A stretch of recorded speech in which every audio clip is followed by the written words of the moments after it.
Bismillahirrahmanirrahim. Assalamualaikum warahmatullahi wabarakatuh. Kembali lagi bersama Ambas TV. Kali ini kita akan membahas sebuah cerita yang dimana bertemakan ilmu lebih utama daripada harta. Mau tahu ceritanya seperti apa? Ini ceritanya. Namun sebelum kita melanjutkan ke ceritanya, jangan lupa untuk like, komen, dan subscribe tayangan ini sehingga cerita-cerita yang akan kita bagikan di channel Ambas TV akan selalu menjadi sebuah motivasi kehidupan bagi teman-teman semua. Yuk kita saksikan dan kita simak bersama-sama. Inilah ceritanya. Ilmu lebih utama daripada harta.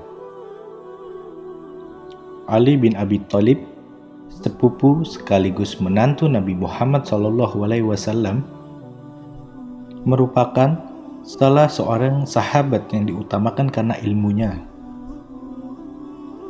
Pengakuan itu muncul langsung dari Nabi Muhammad SAW dengan sabda beliau, "Anna madinatul ilmi wa aliyun babbuha." Maksudnya adalah, saya Nabi Muhammad SAW adalah kotanya ilmu dan Ali adalah pintunya, yaitu pintu dari kota ilmu tersebut.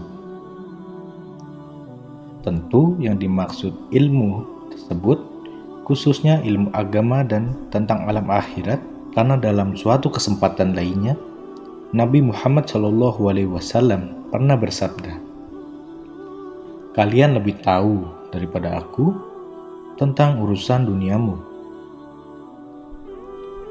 Para sahabat yang selalu sa'mina wa atona, kami dengar dan kami mentaatinya, dengan semua perkataan dan sabda-sabda beliau itu tidak pernah mempermasalahkan, bahkan tidak jarang mereka meminta nasihat dan pendapat Ali dalam suatu permasalahan, walau usia Ali mungkin lebih muda. Dan jika Ali telah memberikan suatu pendapat dan pandangan, mereka akan mengikutinya. Termasuk Umar bin Khattab ketika menjadi khalifah. Ketika Nabi Muhammad SAW telah wafat beberapa tahun lamanya, ada sekelompok orang yang meragukan keilmuan Ali. Sebagian riwayat menyebutkan mereka itu dari kelompok kaum Khawarij, satu kelompok yang mendukung Ali bin Abi Thalib ketika terjadi pertentangan dengan Muawiyah. Tetapi ketika Ali mengikhlaskan melepas jabatan khalifah karena sebenarnya memang tidak berambisi demi untuk persatuan umat Islam saat itu, kaum Khawarij itu berbalik melawan dan menentang Ali. Kaum Khawarij ini banyak penyimpangannya, sehingga sebagian besar ulama menganggap sebagai kelompok yang sesat. Mereka ini bermusyawarah dan memutuskan akan mengirim 10 orang dengan masalah atau pertanyaan yang sama. Jika Ali memberikan jawaban yang sama, walau dengan pertanyaan yang sama, maka sebenarnya Ali tidak pantas menyandang gelar sebagai pintunya ilmu, sebagaimana yang disabdakan Nabi Muhammad SAW. Orang pertama datang menghadap Ali dan berkata, "Wahai Imam Ali, manakah yang lebih utama, ilmu atau harta?" "Ilmu," jawab Ali. "Mengapa ilmu lebih utama?" katanya. Maka Ali berkata, "Sesungguhnya ilmu itu warisan para nabi, sedangkan harta itu warisan dari Qarun, Fir'aun, Hammam, Syaddad, dan lain-lainnya." Orang pertama itu membenarkan dan berlalu pulang.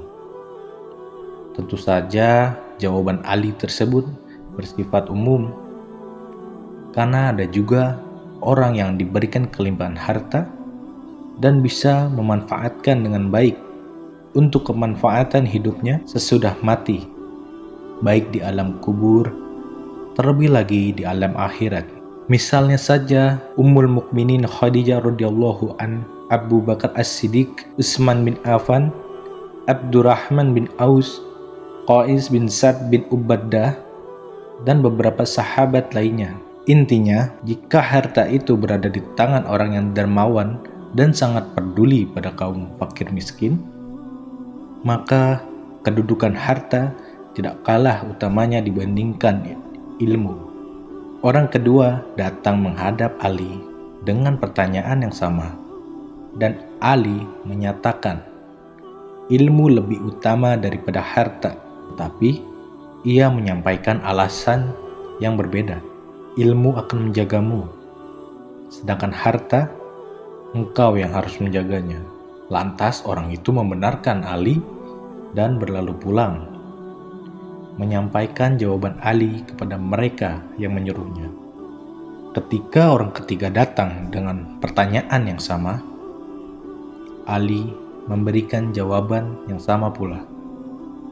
Kemudian ia menyampaikan alasannya. Pemilik ilmu banyak sekali sahabatnya dan murid-muridnya, sedang pemilik harta akan banyak sekali musuhnya dan orang-orang yang bermanis muka hanya untuk memperoleh pemberiannya, walau mungkin di dalam hati membencinya. Lantas orang itu membenarkan Ali dan berlalu pulang, menyampaikan jawaban Ali kepada mereka yang menyuruhnya. Ketika orang keempat datang dengan pertanyaan yang sama, Ali memberikan jawaban yang sama pula. Kemudian ia menyampaikan alasannya. Ilmu akan bertambah jika engkau gunakan, sedangkan harta akan berkurang jika engkau menggunakannya. Lantas orang itu membenarkan Ali dan berlalu pulang, menyampaikan jawaban Ali kepada mereka yang menyuruhnya. Ketika orang kelima datang dengan pertanyaan yang sama, Ali memberikan jawaban yang sama pula. Kemudian ia menyampaikan alasannya. Pemilik ilmu akan selalu dihormati dan dimuliakan karena ilmunya. Tetapi pemilik harta akan ada saja yang memanggilnya sebagai si pelit, karena ia tidak memperoleh bagian dan manfaat dari harta tersebut. Lantas orang itu membenarkan Ali dan berlalu pulang, kembali menyampaikan jawaban Ali kepada mereka yang menyuruhnya. Ketika orang keenam datang dengan pertanyaan yang sama, Ali memberikan jawaban yang sama pula. Kemudian ia menyampaikan alasannya. Pemilik harta harus selalu hati-hati dan menjaga agar tidak diambil oleh pencuri, sedang pemilik ilmu tidak perlu menjaganya. Lantas orang itu membenarkan Ali dan berlalu pulang. Mereka menyampaikan jawaban Ali kepada yang menyuruhnya.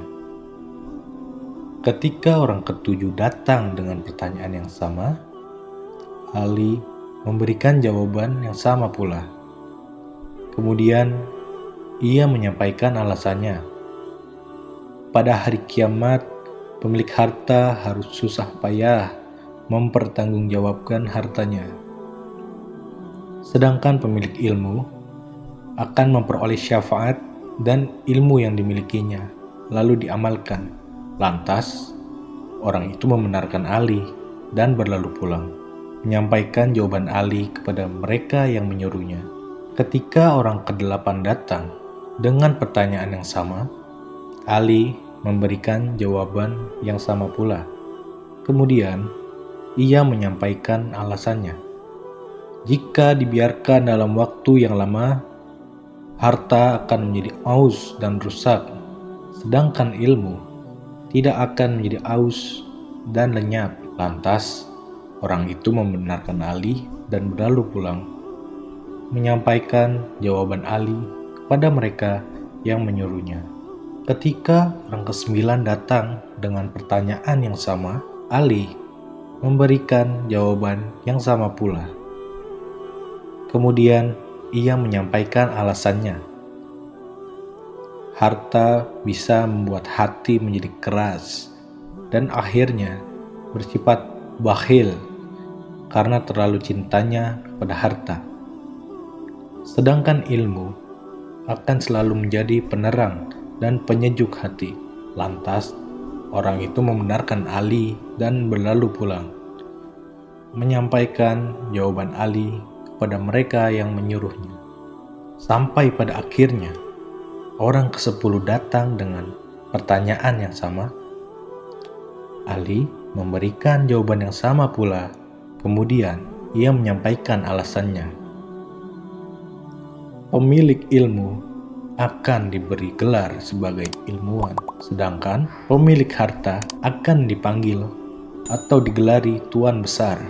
Tampaknya Ali mengetahui dengan ilham dari Allah atau dari analisa pikirannya niat dari orang-orang yang datang dengan pertanyaan yang sama tersebut dan kepada yang terakhir datang itu. Ali berkata, "Andai kata kalian mengirim lebih banyak lagi orang dengan pertanyaan yang sama, pastilah aku akan memberikan alasan yang berbeda selagi aku masih hidup. Memang, keutamaan ilmu atas harta tidak 10 itu saja, masih banyak lagi. Misalnya, pertanyaan akhirat atau yaumul hisab. Atas ilmu hanya satu, yakni apa dan bagaimana ilmu itu diamalkan. Sedangkan atas harta ada 2. Pertama, dari mana dan bagaimana beroleh harta tersebut. Dan kedua, kemana dan bagaimana harta tersebut diamalkan. Misalnya lagi, ketika seseorang meninggal, ilmu akan menemani pemiliknya hingga masuk kubur. Bahkan bisa menjadi teman dan penolong menghadapi ke malaikat, tetapi harta hanya akan mengantarnya hingga ke pintu pemakaman atau sampai ia diuruk dengan tanah. Setelah ia akan menjadi milik ahli warisnya. Dan masih banyak lagi yang bisa dikupas dari berbagai hadis-hadis Nabi Muhammad SAW.